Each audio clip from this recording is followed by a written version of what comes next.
Hello and welcome back. Glad to have you here again with another of my Interregnum videos. I'm Father Jason Tyler, pastor at St. Joseph Catholic Church in Fayetteville. And today I want to talk about the College of Cardinals. And actually, I plan to do a two-parter on this one because it's an expansive topic. And of course, we all know that the College of Cardinals is the group that will elect our new Pope. And so that's why this topic is relevant now, and that's why I want to mention that. So just jumping right in, who are cardinals, first of all? Mostly, they are bishops from around the world. Now, a very small number of cardinals are actually not bishops. They're priests, usually priests over the age of 80 who have been given the title cardinal. In a mostly honorary sense, because we'll talk about in a little bit, over 80 they lose the right to vote. But most of the voting age cardinals are in fact bishops. They served as bishops prior to being named cardinal. I think there might be one exception this year. There might be one cardinal elector, that is to say someone under the age of 80 and eligible to vote. There might be one of those who is actually not a bishop. In times past, there were actually some laymen who were cardinals, or even some deacons as well who were cardinals. That's not the case anymore. Again, most of them are bishops. John the 23rd, in fact, put in a rule, I believe, in around 1962 that anyone who's named a cardinal, if he's not yet a bishop, must become a bishop. But he also allowed for exceptions to be made, and what has happened since then is when popes have named a priest directly to be cardinal, that priest has, on occasion, said, hey, I'll accept this, but I'd rather not become a bishop. Can I be dispensed from that requirement? And that dispensation is given, I assume, whenever it's been asked for. One American example that folks might be familiar with would be a man named Avery Dulles. Dulles was a cardinal named by John Paul II, and he was already over the age of 80 at the time he was named a cardinal, so he was never eligible to vote in a papal election, never eligible to enter the conclave, but he was a priest and a theologian, so he had written a lot on theology and was a Jesuit, and he was named a cardinal, again, by John Paul II, and he asked, Cardinal Dulles did ask not to become a bishop, and John Paul II granted that request.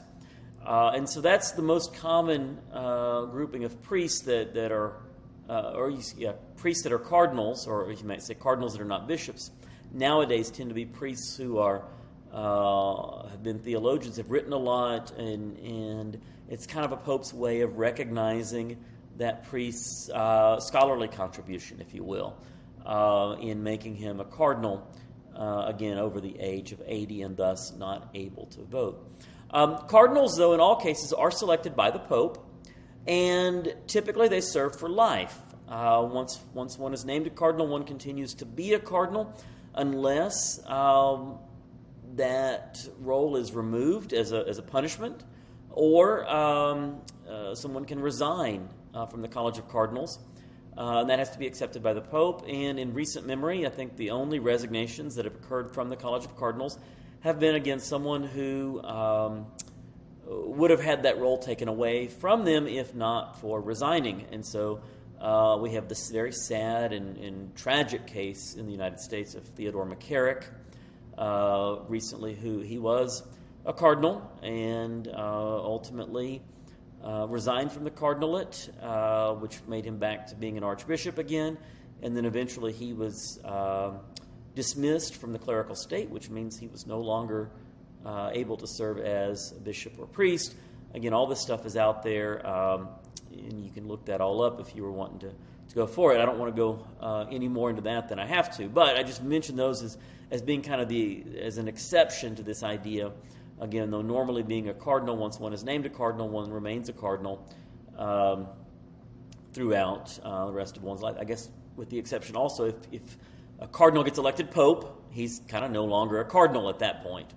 And I guess we have Benedict XVI as a president there, right? After he resigned, he did not do anything as a cardinal. Nobody suggested he was going to be participating in, say, the meetings of cardinals that happened after his resignation and that sort of thing. All right, so often what would happen in the past as well was there was this idea, an unofficially thing, this thing called cardinalatial sees. Cardinalatial sees.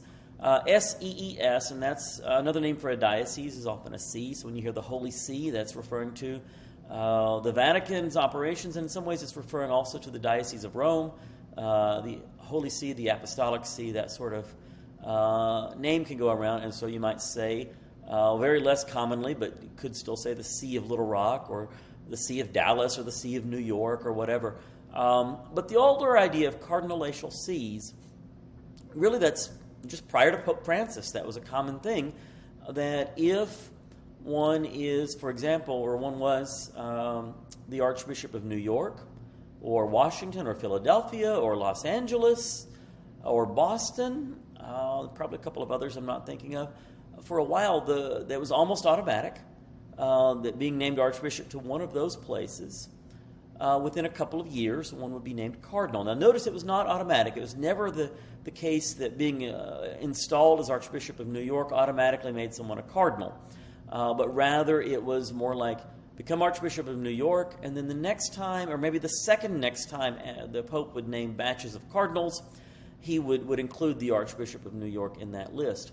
Pope Francis kind of stopped that custom because he wanted to name more Cardinals from kind of far-flung parts of the world, and so we have this time the first ever Cardinal from Mongolia, the first ever Cardinal from Sweden, and I think the first ever Cardinal from Haiti are all going to be voting in this conclave that's about to begin.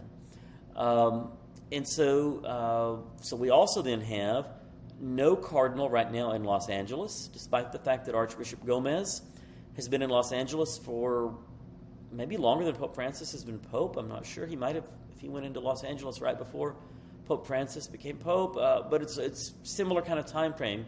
The Archbishop of Philadelphia has been in office a few years and is not a cardinal. The Archbishop of Boston currently is not a cardinal, although he's only been in office a very short time, and so maybe that one is less surprising.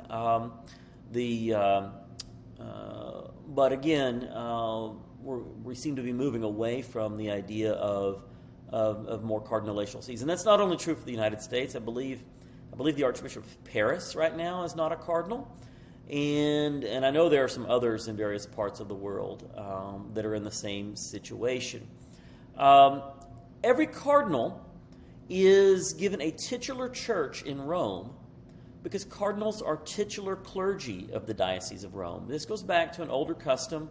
In the first millennium especially, the Bishop of Rome, the Pope, was elected by the clergy of Rome. And so nowadays, cardinals, again, are from all over the world, but they're given a title church of Rome. They become a title priest or a title deacon of Rome, or in some cases a title bishop of one of the dioceses right around Rome. And in that way, they're connected to Rome, and they then have this vote in the papal conclave to elect the new bishop of Rome. And again, in the time when you had more of this idea of cardinalatial sees, you even had titular churches that tended to follow the same one. So, for example, the Archbishop of New York, as a cardinal, often had the same titular church that the last few archbishops of New York had. And I remember visiting that church in Rome. I want to say it's called Santi Giovanni e Paolo, Saints John and Paul, kind of toward the southeastern side of Rome, more or less, or southeastern part of the older area of Rome. And one of the things I remember about this particular church, again, when I was around, it would have been Cardinal Edward Egan was the Archbishop of New York, and it was, I believe, his titular church. But someone pointed out in there they had these great chandelier lights that had been donated by one of the previous archbishops of New York, who was a cardinal.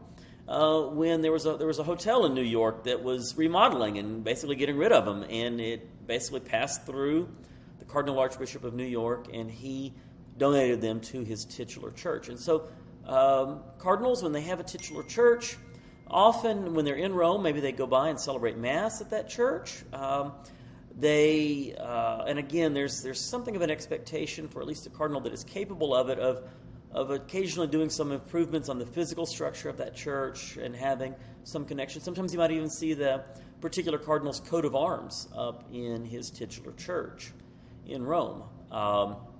But again, cardinals are supposed to have that connection to the city and to the Diocese of Rome because their most important role is electing the new bishop of Rome. So that brings me to my next point about cardinals. What do they do? Their main role is, again, electing a new pope. Now, those who have already turned 80 are not eligible to vote. But even those over the age of 80 are invited to come to Rome during the Interregnum period. And they all form part of these general congregations. They're all part of governing the Catholic Church during the Interregnum. Now, of course, as I mentioned on a previous video, there's a lot of limitations on what they can do. But they are the top authority in the church when we are without a pope. And again, even those over 80 are able to participate in some of that process and in some of the meetings that are happening, these general congregation meetings that lead up to the conclave itself.